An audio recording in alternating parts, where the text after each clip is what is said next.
আপনি আপনার কোন মুসলমান ভাইকে তুচ্ছ তাচ্ছিল্য করলেন, আপনি খারাপ হওয়ার জন্য এতটুকুই যথেষ্ট। একটা মানুষকে আপনি অপমান করার কোনো জায়গা পান না, হঠাৎ বলে দিলেন আর বললো না এই লোক এতটা ভালো না। আপনার এই বলাটার কি দরকার আছে বলেন? মনে করেন আসলেই খারাপ, তো এটা কি মানুষের সামনে এইভাবে প্রকাশ করতে হবে? আরে বললো না সে ভালো মানুষ না। নবীজি বললেন মুসলমান মুসলমান ভাই ভাই সারা জীবন মনে রাখবেন, ভাই ভাইকে অত্যাচার করতে পারে না, ভাই ভাইকে অপদস্থ করতে পারে না, ভাই ভাইকে তুচ্ছ তাচ্ছিল্য করতে পারে না।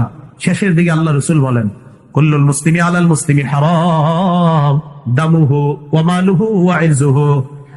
এক মুসলমানের জন্য আরেক মুসলমানের সম্পদ হরণ করা হারাম, সম্পদ লুণ্ঠন করা হারাম, সম্মান লুণ্ঠন করা হারাম, রক্তপাত করা হারাম।